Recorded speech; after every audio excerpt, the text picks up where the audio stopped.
All right, we're live.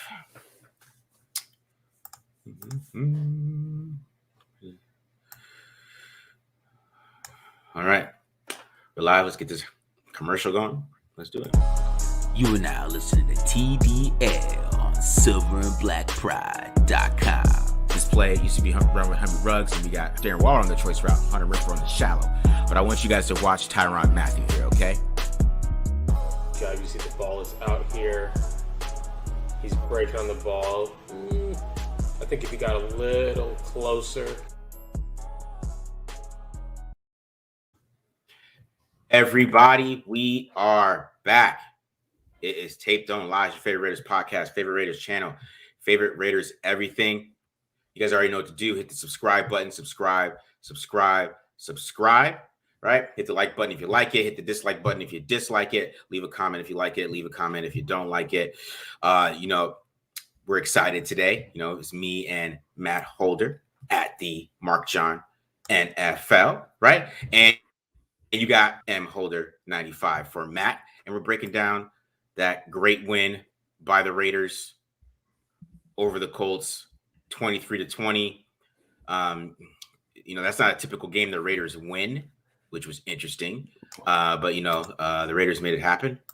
And we're excited about that, guys. We're excited about everything that's happening. I mean, they're about to hit the playoffs. I'm still on a little bit of a high from that last drive. So we're talking about it before. I mean, we're talking about it before. What, 3 weeks ago? I think everybody on the podcast declared them dead, and here they are, a win away from making the playoffs, beating a team that, I mean, if the Colts didn't start out the season 0-3, like the way the last few weeks have been going, we'd be talking about them being a Super Bowl favorite. And Raiders come out, they beat them to handle the COVID situation better than they did.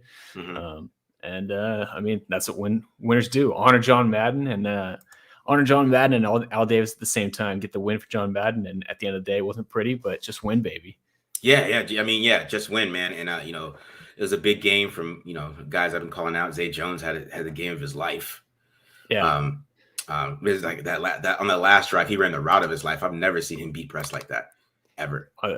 Dude, he was killing it on the drag routes. Like that was like the one thing that I noticed is like, it's like, all right, let's take away his vertical tracking issues and just have him start running sideline to sideline and getting deep on the deep overs. And that was like the biggest difference I felt like with him is like we were talking about before, stop trying to keep him going deep and trying to get him, relying on him to track the ball like an outfielder, because we know we can't do that. Get him the ball in his hands. And I feel like we look back on it, like a lot of his yards are going to come after the catch. Like when PFF releases those stats tomorrow, like I wouldn't be surprised if say 45 to 50% of his yards came after the catch today, because he was killing it on those quick outs and whatnot, getting first downs.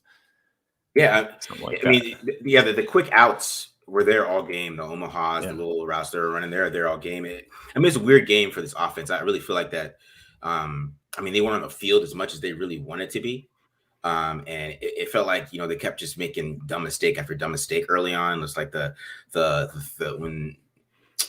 when the 3rd and 1 or whatever, then they had the false start. Then Mariota fumbled right before that. It kept them getting the first down, which made them have to take the ball back to make it 3rd and 1. And then they had the false start, and then they have a sack, and then they kick the ball out of bounds, and then they just felt like it was going to spiral from there. And then they had the where Carson Wentz threw it up in the air, and the guys ran into each other and intercepted. I was like, oh my God. And then, then Derek Carr threw a pick right after that. I thought it was over at that point. Yeah. This had the makings of a traditional, typical Raiders loss of the last 20 years, where it's like everything that can go wrong will go wrong. Like after that tip play, I'm like, that's it. This is where the Colts go on their run. And this is where they end up pulling away from the Raiders. And I mean, I feel like you got to give a lot of credit to the Raiders defense. I mean, you take that like play where Merrick and Hayward collide on the PI, and they give up 13 points all game. Yeah, the game wouldn't even been.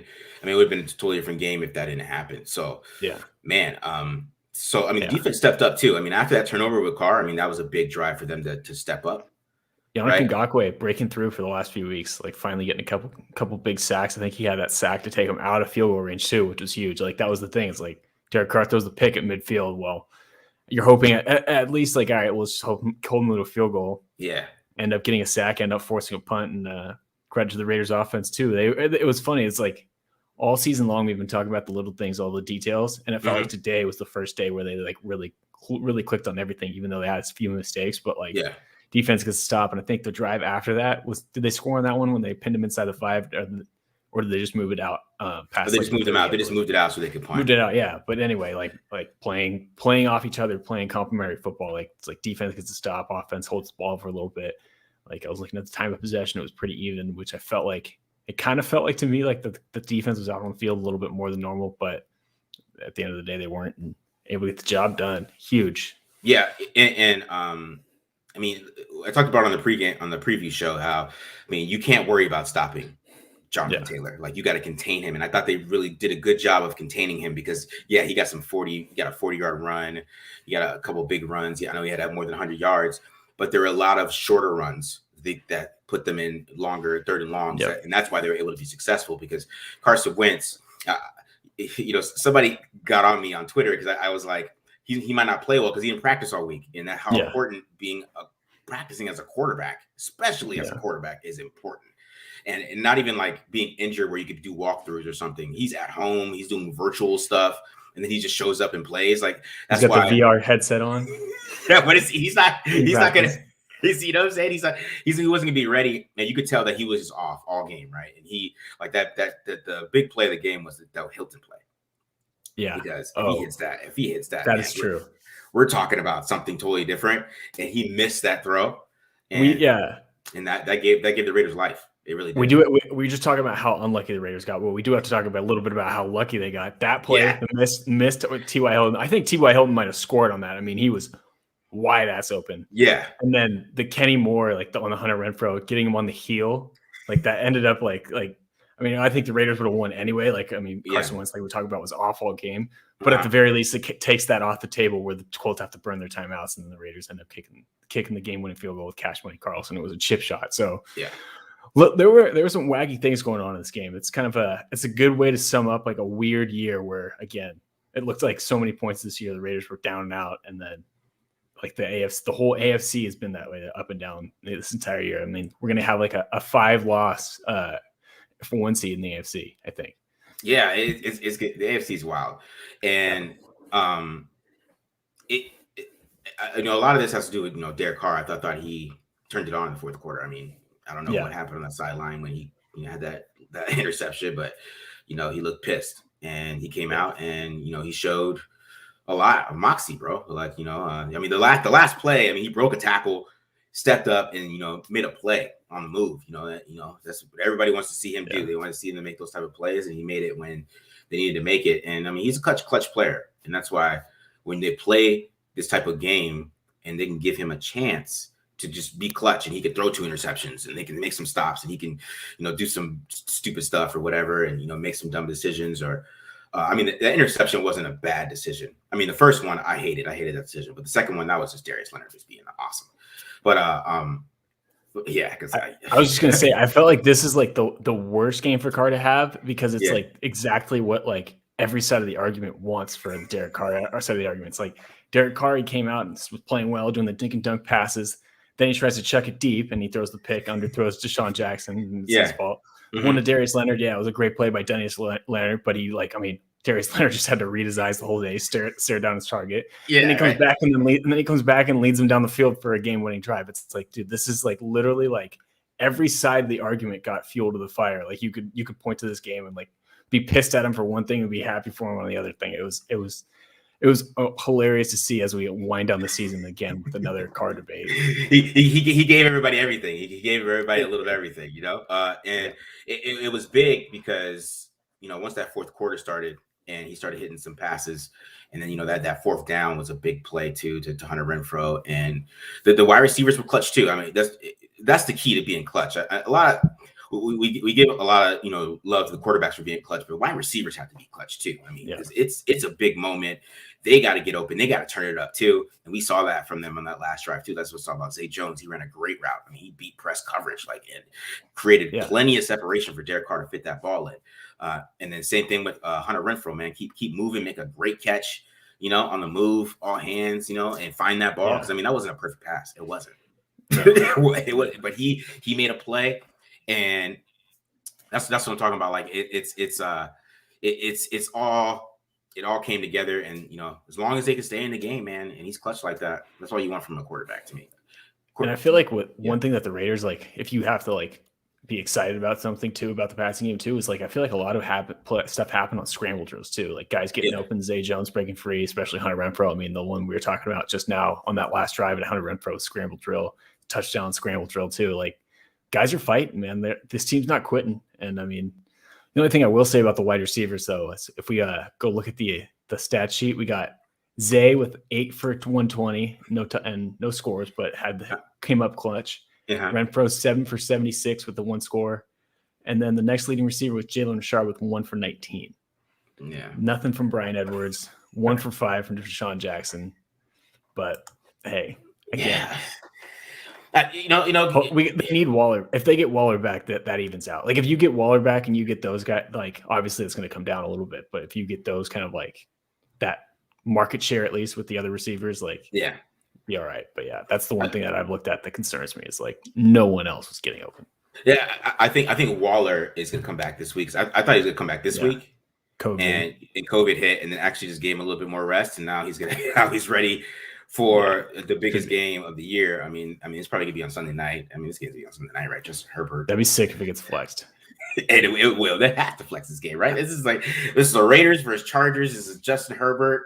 They're gonna put him on Sunday night, and have to clinch the playoffs. And we're gonna have it's the battle for the second best quarterback in the AFC West all off season. We're gonna have that debate. This is gonna be the final debate to end it, right? I'm pulling up the schedule to see if it'll get flexed. Let's see.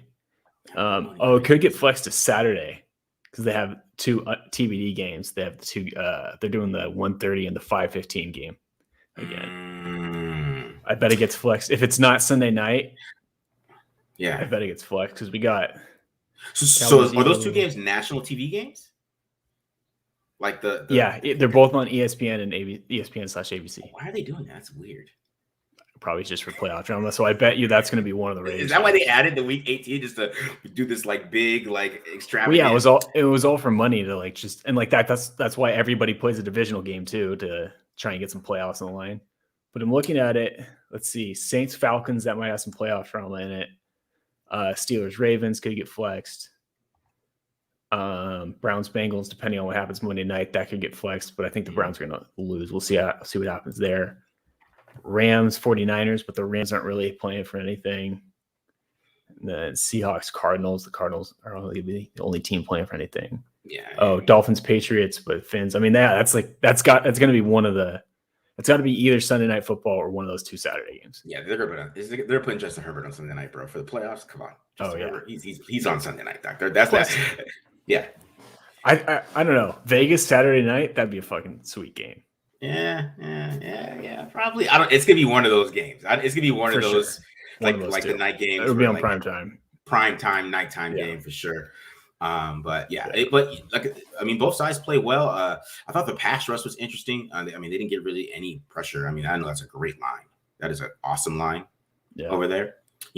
But they really couldn't get too much pressure. I mean, we really saw that on that second drive from the last drive. So, I think next week if they can get pressure, man. Ngakoue did end up getting 4 QB hits, so he was the one. Okay. He was doing. He did all right. I feel like Crosby was a little bit more quiet, but like you said, like it's a good line. Yeah, because especially with Quentin Nelson back. Yeah, because Wentz is the ball holder too, so so a lot of that was him just holding the ball. I was hoping for a fumble. That's why Hobbs went for that ball. I was hoping to get some kind of fumble on him, some kind of fumble lost on him, and get some turnovers because they're gonna need that next week. And that one thing that I have liked about the last couple of weeks that you kind of talked about the pressures reminded me of it is I feel like they've been mixing up the blitzes and getting more exotic with it. I feel like Gus Bradley's brought the heat a little bit more. I'd be curious to see the numbers on it. Mm-hmm. But talk about Hobbs getting the pressure. I think Hobbs had a couple pass rushes where he got pressure on there. Mm-hmm. Merrick, he didn't make the sack, but he had a pressure again on a blitz too. And then they got facing with another quarterback hit here too. So, they're bringing the heat. Yeah. So DBs were getting out. The DBs were leading the team in pressures. I know, man. And the secondary is, there's a lot of young guys out there that are pretty good. Because Keyshawn Nixon, he played well the last 2 weeks, and you got Hobbs, he came in, he played well again today. Roger Teamer came in and played well. Hayward played well. I thought the whole secondary actually had a really good game because you could tell at times when Wentz was trying to, especially early on, He had a lot of time, but there's still nobody open. So I thought they had a really good game in the secondary. Besides that stupid play, which they were in position for it. I can't, Yeah. But yeah, I feel like too. Faison had a decent game too. I mean, they kept the Colts to what? Let's see, 148 yards in the air. Mm-hmm. So, even Trufant had a good tackle on a check down with Taylor. He came out and made a good tackle. I mean, the secondary really played well. So, as I said, it was a good game all around. There were some dumb plays, but the Raiders overcame. They stayed tough, and it was good to watch to actually see them play tough. All right, man. You got any other thoughts here, Matt? Not much. You didn't talk about the run game much. You thought they'd be better than the run game this week. I want to watch that on tape. I feel like there. I mean, if you like Josh Jacobs as the game went on was just like every single run looked like he was in pain. Like that, I felt like was a big factor. But like I felt like the O-line, at least in the first half when they were moving the ball, or at least on that first drive, they were run blocking pretty damn well against the Colts front. And then it seemed like Josh Jacobs after that drive, like every play, like they kept showing him he was like wincing. Mm-hmm. I felt like he wasn't quite as explosive as he was. And then Peyton Barber, to me, I'd be curious what you see on the film, because I felt like he was like just not seeing the holes, not reading it, or not being patient enough in the backfield on the zone run plays, because it seemed like he just kept diving down and wasn't getting much. But yeah. I mean, Jacobs did have, I think he had like 15 carries for 60 yards, something like that. Not bad. 16 for 63, 3.9 a carry. So, all right, man. Not bad. Yeah, it's not bad. It's not bad, bro. But not bad. Well, before we wrap up, what do you think about next week? Before you wrap up, what do you think about the Raiders' chances next week? I think the Raiders have a chance next week. They basically are playing the Broncos defense again. It's just set up with the Chargers with lesser players. So the Chargers don't have their dogs right now. Especially, I don't know how healthy Derwin James is right now. But I mean, their defense is really down right now. Yeah. And it's really a big weakness, and they cannot stop the run at all. And the Raiders have to take advantage of that. I don't know what they're going to do, but it's going to be like the Broncos game where you take advantage of that, because his passing schemes are so crazy. They can always confuse Carr, and they got a good pass rush, and that's what happened last time. So they have to be able to run the ball this time. Like you guys cannot be the only team that can't run the ball against the Chargers. Like that is not possible. It seems like that's what happened all year. Like the Chargers stopped them from running the ball, but the Raiders going in there couldn't run the ball, but they can't stop anybody else. I mean, it's 100% like you said. Like it was. I remember the last game was frustrating because they got down early and they couldn't run the ball. They literally were not in the situations to run it. Yeah. So that'll be a big factor. But yeah, I mean, it's 100% like they could run the ball like they've been in the last few weeks. I think they've got a good chance. And then obviously that also means on the other end of the ball, they got to figure out how to slow down Justin Herbert, because kind of had their number in the last few weeks, the last few times they played him. So yeah, I did want to go ahead. Especially with the scheme that they run, it's still a vanilla scheme, and Herbert, he's too smart for that. So I mean, they're gonna try to tackle just like they did with Jared Cook going in and doing all those stuff. I mean, you're not gonna really worry about Mike Williams and Keenan Allen too much. They're gonna be attacking in the middle of the field for sure. But go ahead, Matt. What are you gonna say? I was just gonna say, I'm looking at the playoff standings right now. Raiders right now are the 6th seed. Depending on what happens, obviously things can change, but it's very much looking like they could be heading to Kansas City for the first round of the playoffs. Oh God. The thing I think you have to root for, obviously getting too far ahead because the Raiders still need to win. They still need to beat the Chargers to make the playoffs. Yeah. The thing you need to root for is somehow, some way, the Texans beat the Titans to bring them down, because the Chiefs are going to play the Broncos. Lost this week already. Obviously going to be pissed off. But yeah, we're relying on the Texans next week to avoid going to Kansas City, because I think again, getting way too far ahead of ourselves. Still got to beat the Chargers, but I think I like the Raiders' chances a lot better in Tennessee, potentially without Derrick Henry, than having to go to Kansas City and play a team that they've lost to by a total of 60 points. Yeah, exactly. All right, getting too far ahead, but let's check out some of these questions that people are still having the offense versus defense thing. I don't understand why you guys do that. I mean, they won 23-20. Like, who cares who won the game? This is Skip Bayless, man. I tell you. All right, such a bad influence. So, So look at some of these questions. Do we have to win next week with us beating the Colts? So if the Chargers beat the Broncos, the Raiders don't have to win next week. The Jags have to beat the Colts. The Raiders have to win next week. Let's make one thing clear. Marcus and I were talking about this before the show. Trevor Lawrence has, I believe, he's still not thrown a touchdown pass since October. The Raiders have to beat the Chargers to win. Go Trevor, because that's what happened. Trevor could end it all, guys. I mean, if Trevor goes out there and he balls, if the Chargers win this week, the Chargers have to win though first. If the Chargers beat the Broncos and Trevor Lawrence goes out there and balls, it doesn't matter what happens against the Chargers. So go Trevor Lawrence, ball out, bro. Like that, you got it in you. I know, I believe in you. I believe in you, Trevor. I don't know about the rest of that team, but I'm like Urban Meyer. I don't believe in you, Trevor. They play good defense over there a little bit. They're all right. It's just they can't move the ball, so it doesn't matter. I don't know. We'll see. They almost beat them last time, so let's just we need some players here. I mean, yeah, we'll hope for it, but yeah, no, the Raiders need to beat the Chargers.